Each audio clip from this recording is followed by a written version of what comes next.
1절부터 16절까지 저와 여러분들이 한 절씩 번갈아 읽고 마지막 절 같이 읽도록 하겠습니다. 예수 그리스도의 종이요 야고보의 형제인 유다는 부르심을 받은 자 곧 하나님 아버지 안에서 사랑을 얻고 예수 그리스도를 위하여 지키심을 받은 자들에게 편지하노라.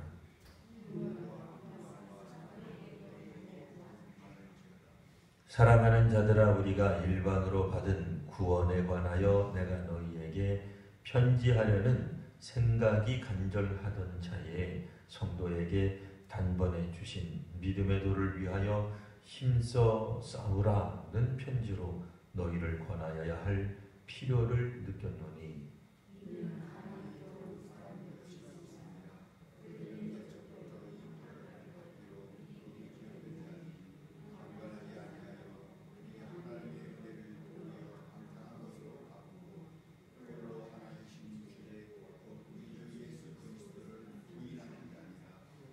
너희가 본래 모든 사실을 알고 있으나 내가 너희로 다시 생각나게 하고자 하노라.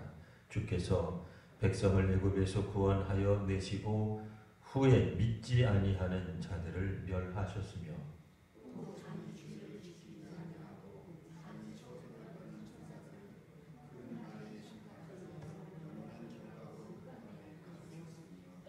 소돔과 고모라와 그 이웃 도시들도 그들과 같은 행동으로 음란하며 다른 육체를 따라가다가 영원한 불의 형벌을 받음으로 거울이 되었느니라.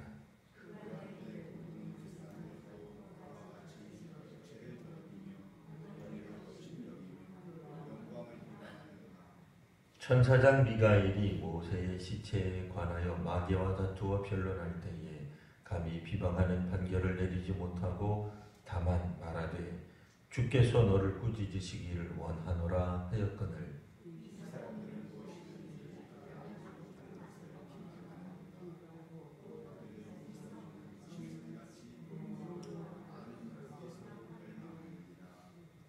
화 있을진저 이 사람들이여 가인의 길에 행하였으며 삭슬 위하여 발람의 어그러진 길로 몰려갔으며 고라의 폐역을 따라 멸망을 받았도다.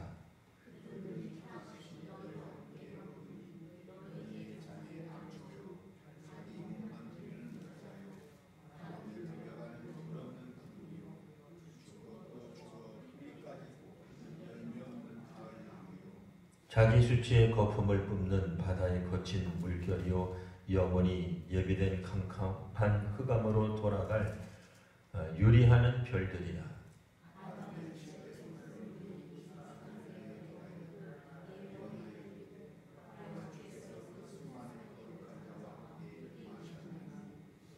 이는 무사람을 심판하사 모든 경건하지 않은 자가 경건하지 않게 행한 모든 경건하지 않은 일과 또 경건하지 않은 죄인들이 주를 거슬러 한 모든 완악한 말로 말미암아 그들을 정죄하려 하심이라 하였느니라. 이 사람들은 원망하는 자며 불만을 토하는 자며 그 정욕대로 행하는 자라. 그 입으로 자랑하는 말을 하며 이익을 위하여 아첨하느니라. 아멘. 신약성경 유다서는 유다가 쓴 글입니다. 유다가 누굴까요? 가룟 유다일까요? 아닙니다. 야고보의 형제 유다로 나오고 있죠. 야고보의 형제는 또 누굴까요? 이분은 예수님의 동생의 형제인 유다. 그러니까 자기도 동생이죠. 야고보가 예수님의 형제 중에 야고보가 있었습니다. 그래서 그 야고보의 형제인 유다, 결국 예수님하고는 혈육관계다, 그런 뜻입니다. 그런데도 그가 자기 자신을 소개할 때 예수 그리스도의 종 이렇게 묘사를 했네요. 좀 독특하죠? 우리 같으면 우리 예수님이 제 형이 됩니다. 이 말하면 사람들이 갑자기 얼마나 진지하게 이 유다서를 읽을까요? 근데 그렇게 하지 않아요. 자기 자랑하기보다는 자기 자신을 좀 더 공식적인 관계, 조금 더 사회적 관계로 이야기를 하고 있습니다. 이렇게 이야기할 줄 알아야 되는 거죠. 예수님이 우리식으로 말하면 친형이에요. 친형이지만 나는 예수님을 형님으로 두고 있는 예수님의 동생입니다. 그러면 어떻게 되겠어요? 나머지 사람들은 다 조용해야죠. 그분 앞에서 무슨 말을 할 수 있겠어요? 그분과 같은 사람이 또 어디 있겠습니까? 예수님이 부활하시고 승천하신 이후에 누군가가 말을 하기를 나는 사역자인데 예수님 집안 사람입니다. 그러면 끝났죠. 더 무슨 말을 어떡하겠어요. 이분이 갖고 있는 권위는 최고의 권위죠. 근데 그는 그가 가지고 있는 권위를 사용하지 않고 예수 그리스도의 종이다 이렇게 이야기를 합니다. 이런 표현이 나올 때는 이제 우리가 일단은 생각해 봐야 되겠습니다. 뭘요? 이 편지를 읽는 사람들 중에 혹 어떤 사람들은 읽는 사람들은 차라리 괜찮죠. 안 읽는 어떤 사람들이 문제가 있죠. 안 읽는 이 편지를 아마 애써서 읽지 않으려고 하는 어떤 사람들, 교회 공동체 안에 있는 어떤 지도자들, 성도들은 예수 그리스도의 종이라는 생각보다는 자기 자신을 굉장히 높이는 데 관심을 가졌던 사람들이 있었겠습니다. 자, 그런 줄 알고 또 계속해서 보시겠습니다. 쭉 넘어가셔서 그럼 이 유다가 이 편지를 쓰려고 했던 이유가 뭐냐? 3절에 보면 이렇게 나옵니다. 원래는 주제가 이 유다서 전체 주제가 아니라 원래 생각했던 주제는 3절 사랑하는 자들아 우리가 일반으로 받은 구원에 관하여 쓰려고 생각했는데 일반으로 우리가 보통 너나 나나 할 것 없이 그 일반이죠. 우리가 받은 구원에 대하여 내가 설명하려고 좀 편지를 써서 여러분들이 구원에 관해서 조금 이렇게 왔다 갔다 하는 것 같습니다. 구원에 대해서 확신이 좀 없는 것 같습니다. 구원에 대해서 이런 소리 저런 소리 하는데 그런 것이 아닙니다. 구원이라고 하는 건 말이죠. 하고 이렇게 설명을 하려고 하는 편지를 쓰려던 차에 이것보다도 더 급한 주제가 있다. 이런 생각이 든 거예요. 그래서 어떤 주제를 가지고 썼냐면 3절 중간쯤 보시면 단번에 주신 성도에게 단번에 주신 믿음의 도를 위하여 힘써 싸우라. 이게 이제 주제가 되는 거예요. 유다서의 주제입니다. 유다서의 주제가 뭐라고요? 다시 한번 우리가 그 부분만 같이 한번 읽어볼 거예요. 성도에게부터 시작. 성도에게 단번에 주신 믿음의 도를 위하여 힘써 싸우라. 성도에게 일전에 단번에 한 번에 맨 처음부터 그런 뜻이에요. 단번에 우리가 교회 다닐 때 예수 믿을 때 처음 들었던 복음 전도의 메시지, 그 믿음, 우리가 믿음으로 구원을 받습니다. 그런 얘기 했을 거 아니겠어요? 그러니까 우리가 성도가 된다라고 교회의 구성원이 될 때 처음 목사님이 사도가 혹은 교회학교 선생님이 말씀하셨던 그 믿음의 도, 그 믿음의 도가 뭐냐?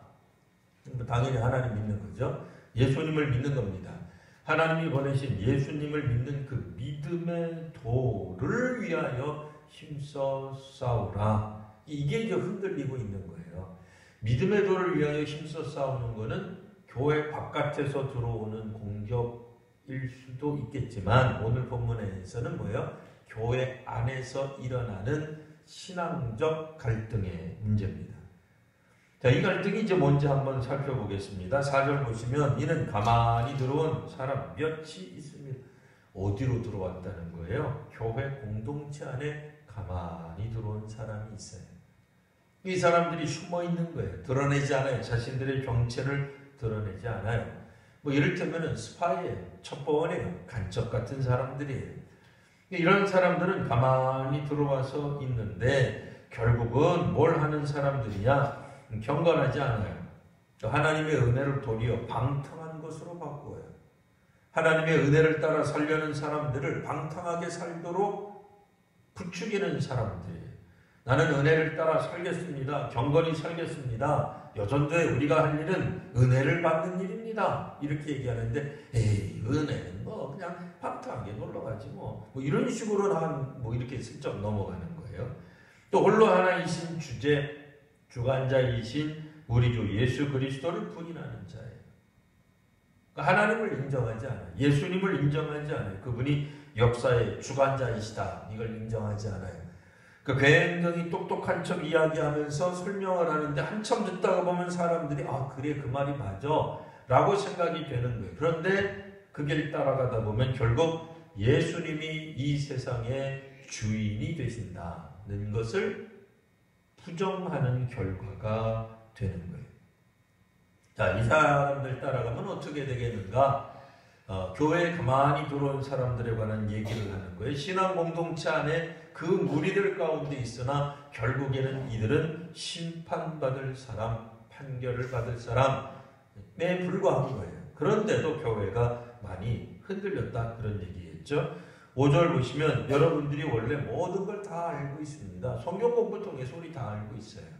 신앙생활을 우리가 1, 2년 했습니까? 10년, 20년, 50년, 60년 했잖아요. 우리가 다 알고 있어요. 여기 이제 우리 현대교회를 말하는 거예요. 우리가 다 알고 있어요. 뭘 알고 있어요? 뭘 다시 생각나게 하고 있어요? 자, 주께서 백성을 애굽에서 구원하여 내셨습니다. 그럼 애굽에서 구원받은 백성들이 다 구원받고 다 축복의 땅으로 들어가느냐? 아니다 그 얘기예요. 그 후에 믿지 아니하는 자들을 광야에서 멸하셨습니다. 이거 분명히 알아야 된다는 거예요. 어떤 사람들은 이제 우리가 구원받았으니까 이렇게 살아가면 어떻고 저렇게 살아가면 어떻습니까? 급하면 이렇게 갈 수도 있고 돌아갈 수도 있고 바로 할 수도 있고 이런 식으로 이야기하는 거예요. 그러면 안 돼요. 우리가 믿는 믿음의 도를 위하여 힘써 싸울 수 있어야 되는데 사실 싸우더라도 이 사람들이 좀 엉뚱한 것 놓고 싸웁니다. 조금 이따가 보시고요. 또 이분들은 기본적으로 특징이 뭐예요? 하나님이 역사를 주관하신다. 안 믿었어요. 애굽에서 탈출하는 홍해를 건너는 것까지도 사실은 안 믿었잖아요. 사실 홍해를 그들은 죽는다고 생각을 해요. 하나님이 통치하시고 역사하신다고 생각하지 않았어요. 나라가 민족이 백성들이 죽는다고 생각했어요. 모세가 잘못 인도한다고 생각을 했어요. 6절 자기 지위를 떠나지 아니하고 자기 처소를 떠난 누구? 천사. 백성들뿐 아니라 하나님은 그 심판의 대상으로 때로는 자기 지위, 자기 처소, 자기 영어로 말하면 포지션 있어야 할 곳에 있지 않고 그 신분을, 지위를 자기의 마땅한 그 자리를 떠난 사람들, 천사들도 흑암에 결박에 두셨습니다.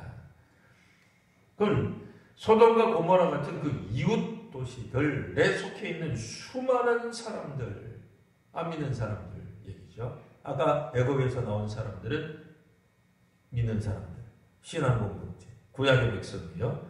또 그거보다도 훨씬 더 강력한 존재 천사들도 7절 하나님 섬기지 않는 소돔 고모라 그 도시들 그들도 결국 그들과 같은 행동으로 음란한 행동을 하여서 다른 육체를 따라갔어요.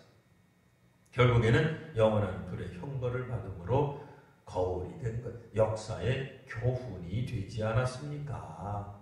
여러분 다 아시는 얘기입니다. 다만 나는 기억나게 하려고 더 생각하시라고 여러분들에게 말하는 것 뿐입니다. 그런데 유다가 들으니 8절 그러한데 꿈꾸는 이 사람들도 누구의 교회 안에 가만히 들어와 있는 사람들이에요. 이 사람들은 입만 열면 그냥 꿈을 꾸는 사람들이에요. 그러니까 우리가 신통하잖아요. 신통방통하잖아요. 아유 꿈에 말이죠. 하나님이 나타나서 나한테 이러쿵 저러쿵 이야기를 해주셨어요. 말을 첨산유소로 이야기를 하는데 그들 자신의 해악한 모든 행위들을 자기들이 꾼 꿈으로 증명해내고 꿈으로 자기네들은 해석하는 사람들이 자신들이 잘못하고 있는데도 자기들이 꾼 꿈이 자기들에게 면죄부가 된다 이렇게 말하는 사람들이에요. 사실 꿈은 자기가 꾸었으니 우리 다른 사람들이 확인할 방법이 없어요. 악한 일을 하는데도 못된 행실을 하는데도 그들은 꿈에서 하나님이 허락하셨습니다. 꿈에서 하나님이 나한테 보여주셨습니다. 이렇게 이야기하면서 엉뚱한 행위들을 한 거예요. 어떤 행위들을 했느냐? 8절에 보시면 육체를 더럽혔습니다. 성적으로 방종했습니다. 그런 뜻이죠. 혹은 하나님이 정결하게 만드신 법도들을 다 어겼습니다. 그러니까 꼭 성적인 타락뿐 아니라 종교적 타락도 그들은 서슴지 않았습니다. 그런 얘기. 권위를 업신여깁니다. 이게 이제 오늘날 우리들은 설교하기 참 어려운 부분이에요. 왜요? 요즘은 권위 그러면은 이게 다 위에 사람, 갑질 이런 거 다 싫어하거든요. 유다가 뭐라고 얘기했어요? 나는 예수 그리스도의 종입니다. 종으로 생각하면 문제가 좀 달라지는데 그렇게 생각하지 않아요. 이들은 주인이라고 생각하는 거예요. 자유인이라고 생각하는 거예요. 자기네들은 높은 사람이라고 생각하는 사람들이, 꿈꾸는 사람. 그런 의식을 교인들에게 자꾸 심어준 사람들이. 그럼 어떻게 해요? 권위를 업신여깁니다. 하나님의 권위도 예수님의 권위도 업신여기고 영광도 비방을 해요. 영광이라고 하는 건 영적 존재들이 갖는 독특한 어떤 것. 왜 우리가 중세시대 때 그림을 보더라도 성화 보면은 예수님, 사도들 또 그 다음에 천사들도 후광을 그렇게 또 그려놨어요. 영광이 비친 거죠. 영광이 빛이 나고 있다 이제 그런 얘기예요. 그러니 영광도 비방을 한다. 천사도 비방하는 사람들이에요. 이분들은. 사실 구약 성경에 그렇게 나왔잖아요. 모세도 아론도 하나님도 다 비방하던 사람들이죠.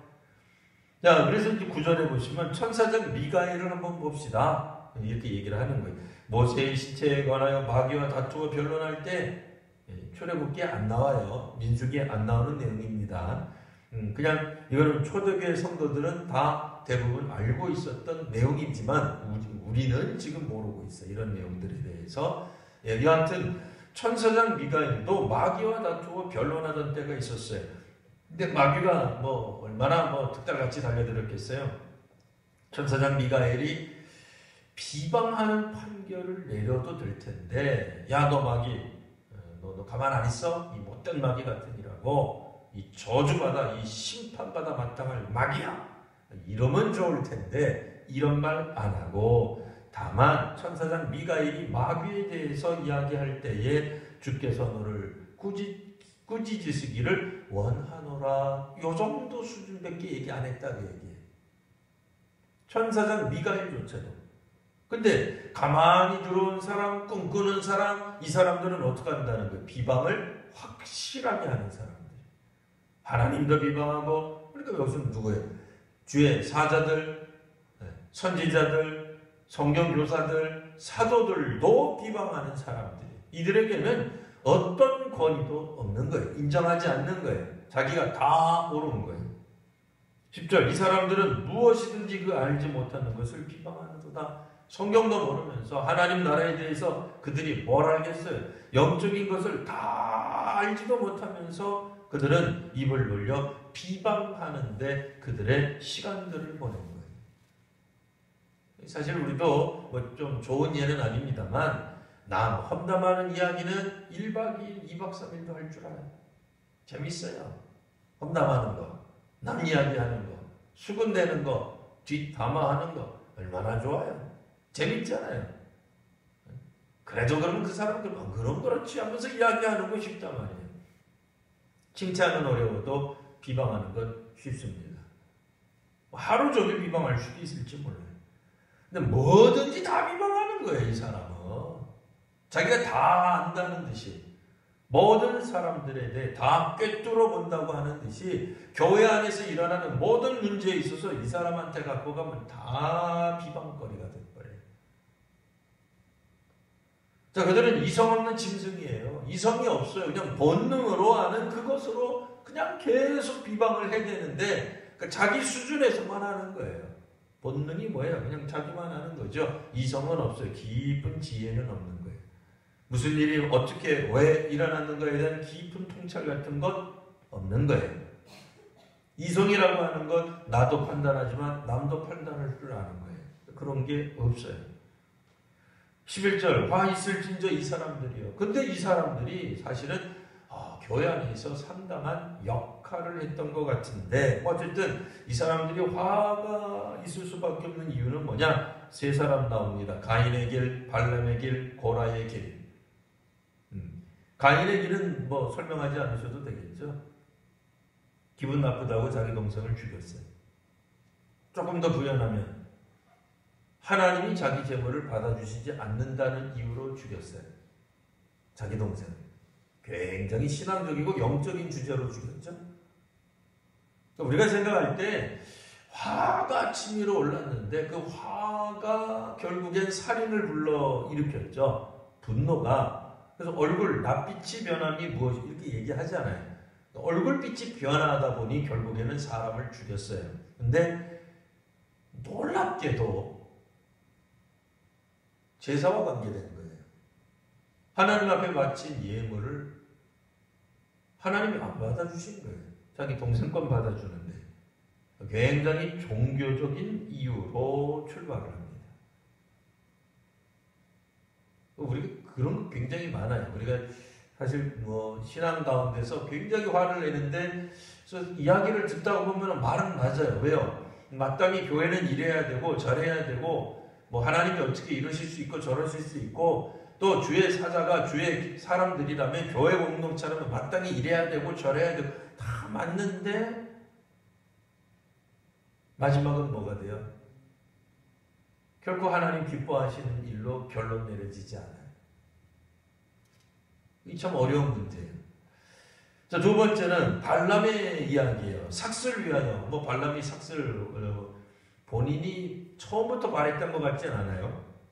그러나 뭐 어쨌든 삭슬 위하여 발람은 어그러진 길로 갑니다. 뭐예요? 하나님의 백성 이스라엘을 저주하는데 앞장서게 됩니다. 물론 성경을 통해서 민수기를 통해서 우리가 알고 있는 내용은 그가 세 차례에 걸쳐서 이스라엘을 저주하려고 했으나 결국에는 축복할 수밖에 없었다. 그 내용을 알고 있어요. 그러나 그 다음에 조금 더 지나가면 어떻게 돼요? 모압 여인들과의 간음에 빠지게 되죠. 남정네들을 살살 꼬인 거예요. 성적으로 타락하게 만듭니다. 근데 성경에서는 성적인 그들과 어떤 그런 혼인하는 것만이 문제가 아니라 결국은 이방신을 신앙 공동체 안에 도입하게 되는 결과를 낳게 된 거죠. 결국 부인들이 가지고 있는 신앙의 어떤 이방신앙이죠.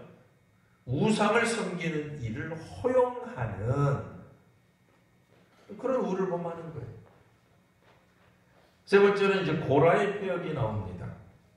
고라의 폐역을 따라 멸망을 받았도다. 고라가 무슨 일을 했는지 어떻게 기억나세요? 고라.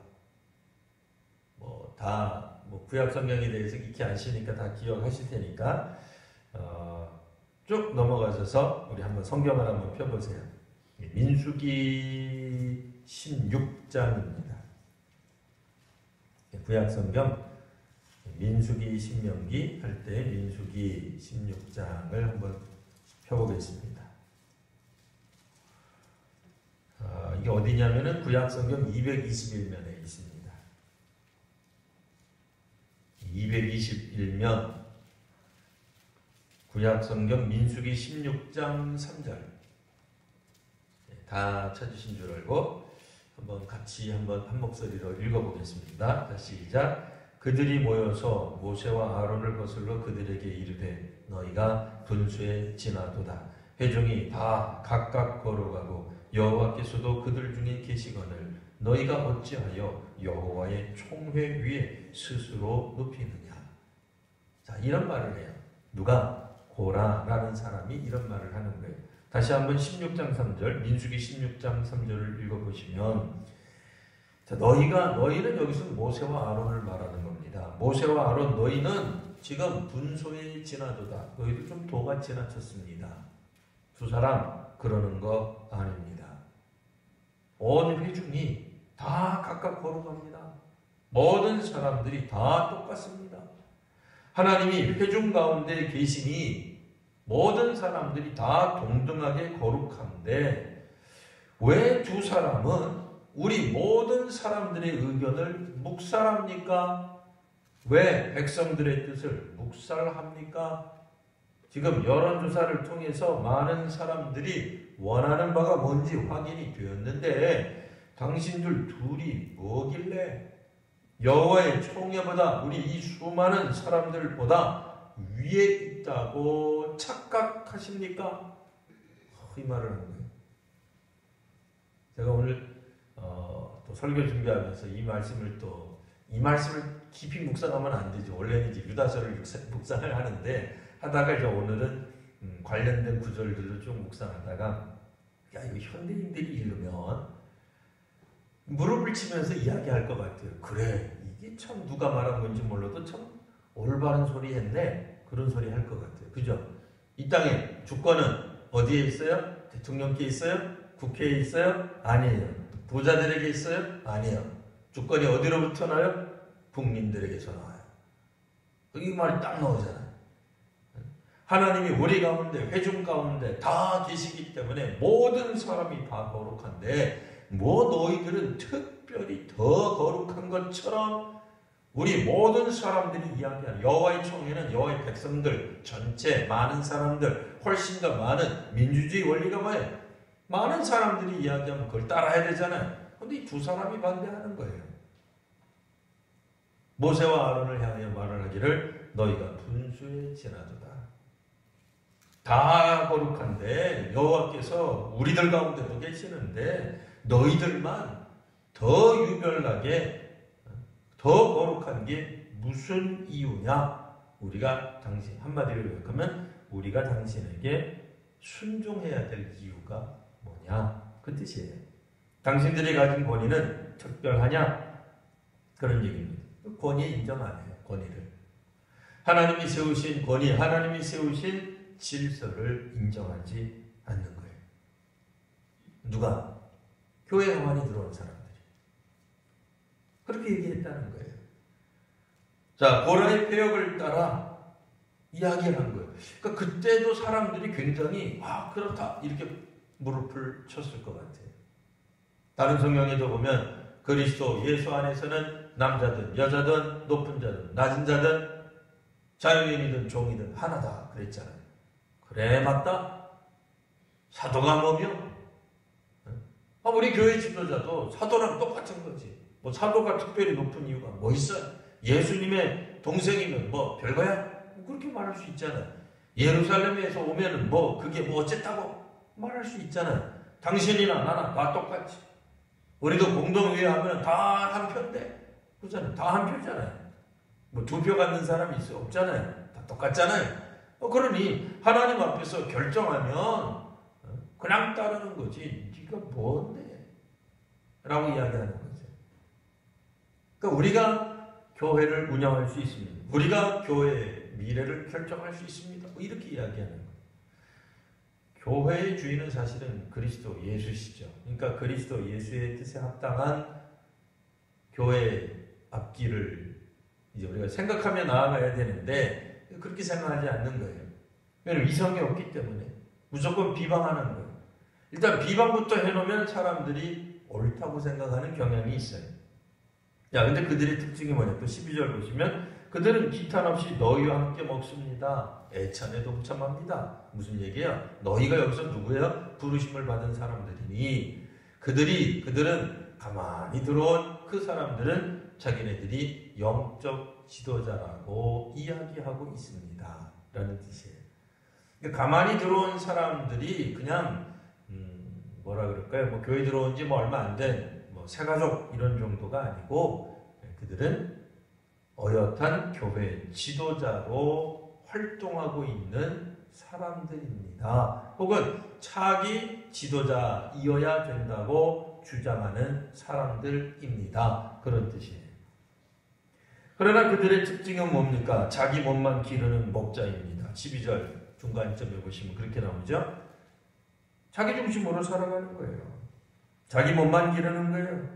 성도들의 신앙, 교제는 안중에도 없어요. 성도들의 신앙과 교제를 오히려 망치는 일만 하는 사람들이에요. 처음에는 비방하고 그래서 사람들이 옳구나, 그 사람 말이 옳구나, 똑똑하구나, 교회를 많이 생각하는구나, 이 시대의 교회의 나아갈 길에 대해서 정말 예리하게 꿈도 꿔가면서 신앙적으로 영적으로 깊이가 있으면서 정말 말들을 많이 하는구나 그러는데 사실은 아니다 그 얘기예요. 그 사람들 따라가면 어떻게 돼요? 바람에 불려가는 물 없는 구름처럼 돼버려요. 그러니까 그들이 가르치는 영적 교훈을 한번 깊이 따라가 보세요. 우리 한국교회 역사에 그런 사람들이 있었어요.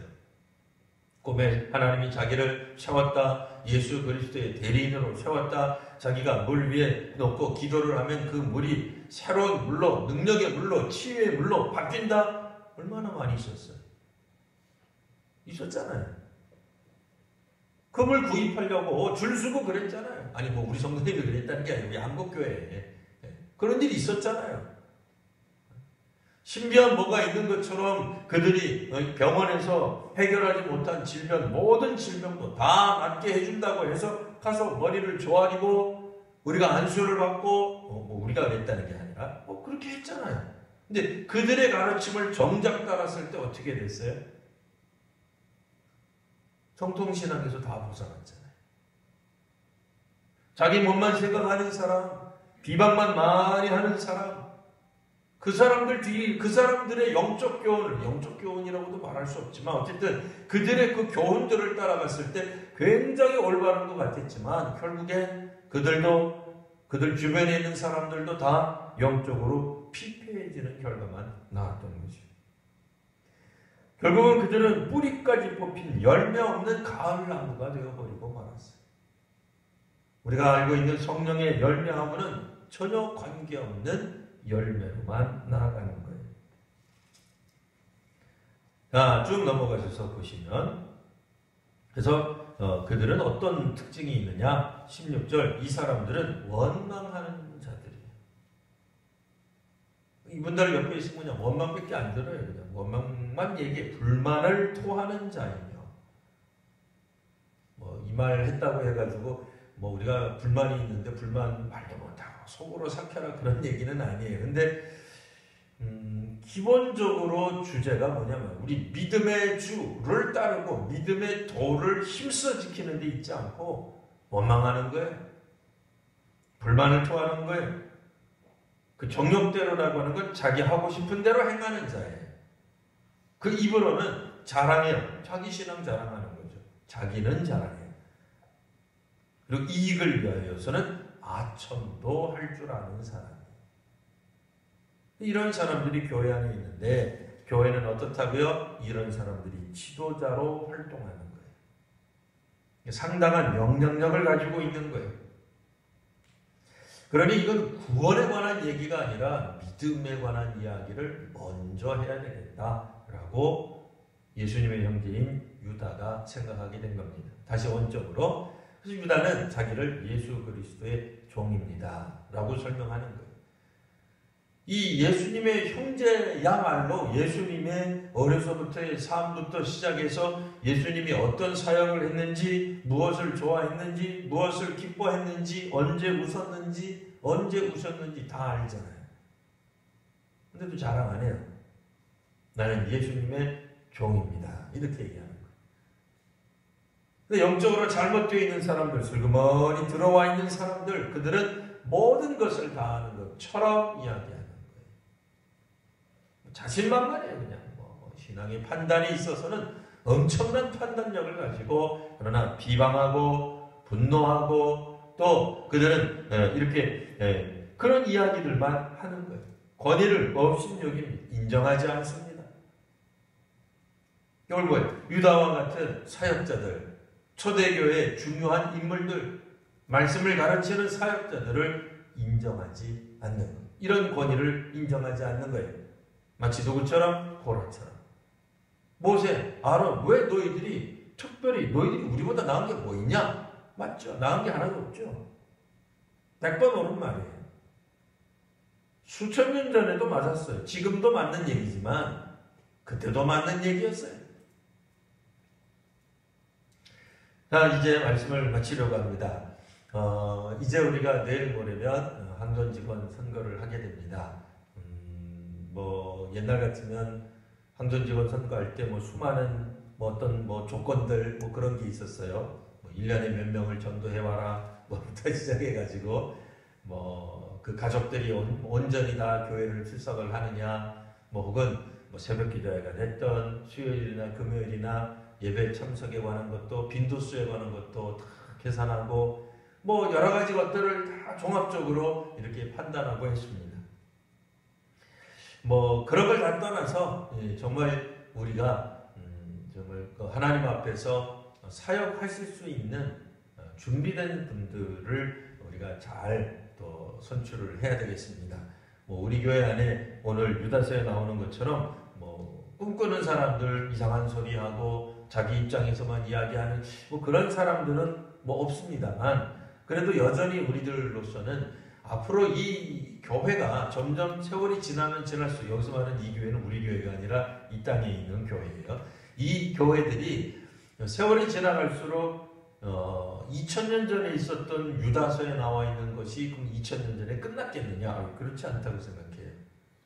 여전히 이 시대에도 교회 안에 가만히 들어와 있어서 신앙인이요, 신앙의 지도자인 척하지만 여전히 하나님의 실제적인 은혜, 하나님 체험 못한 사람이 있을 수 있다라고 생각합니다. 뭐 초대교회라고 해서 성령 충만한 사람들이 없었겠어요? 성령 충만했죠. 사도행전에 나오는 것처럼 예루살렘에서 120성도들이 모여 기도할 때 불의 혀같이 갈라지는 것들이 각 사람에게 임하여서 방언으로 말하기 시작하는 일들이 있었죠. 근데 그런 능력을 가지고 있다고 해서, 혹은 그런 경험을 우리가 했다고 해서 교회 안에 있는 모든 사람들을 다 분별해내고 분석해내고 판단해내고 걸러내고 못해요. 누가만 할 수 있다 그랬어요? 예수님도 하나님이 마지막 때가 사신다는 거죠. 우리는 몰라요. 그걸 알 길이 없어요. 안타깝지만 아무리 우리가 신학적으로 박사학위를 받고 영적으로 깨닫고 뭐 신통망통한 걸 보고 말하고 듣고 해도 이거 판단이 안 돼요. 그도 그럴 것이, 구원받을 때, 출애굽할 때, 자 1번서부터 10번까지는 같이 가고 나머지는 여기 있어라고 그렇게 말씀하셨잖아요. 다 같이 탈출하는 거죠. 그러나 점점 홍해를 건너가서는 본성이 드러나는 거예요. 사실 홍해 건너기 전부터도 그런 뭐가 좀 나타났어요. 그때 가봐야 나타나는 거예요. 위기가 오고 환란이 오고 죽음의 공포를 느끼고 고난의 길을 가게 되고 십자가를 지게 될 때에 비로소 나타나는 거예요. 좋을 때, 행복할 때 그때는 안 나타나요. 어렵고 힘들고 우리 눈에 눈물 나고 우리 자식들이 죽을 것 같고 나도 죽을 것 같고 못 견디고 힘들어서 포기하고 싶고, 그때 신앙의 옥석이 나타나는 거예요.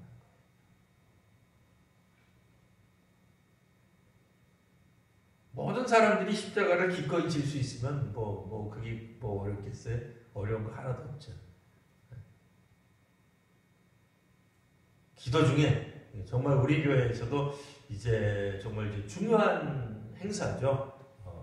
하나님 관점은 잘 모르겠고 그건 뭐 함부로 우리가 말하기 어렵지만 기본적으로 하나님 허락하셔서 여기까지 오신 거고, 하나님이 보실 때에도 우리 교회에 있어서 또 중요한 또 일들이에요. 사역자들을 세운다고 하는 것, 일꾼을 세운다고 하는 게 간단하지 않죠. 뭐 정말 거룩하고 또 정말 그 경사스럽고 또 감격스럽고 또 중요한 일들이 틀림없습니다. 그런 의미에서 오늘 우리가 아마 우리 성도님들이 어디에 계시든지 기도할 줄 압니다. 이럴수록 사실 이제 기도를 해야 되는 거죠. 정말 어디에 계시든지 간에 다 기도할 줄 알아요. 우리가 뽑기 위해서도 기도해야 되고 우리가 뽑는 대상자가 되었기 때문에도 기도해야 되고, 기도 외에는 어떠한 것도 우리가 이야기할 수 없습니다. 사람의 기준으로가 아니라 기도하는 가운데 우리가 정말 귀한 또 역사가 나타나는 우리 교회가 되어야 되겠습니다. 이 시간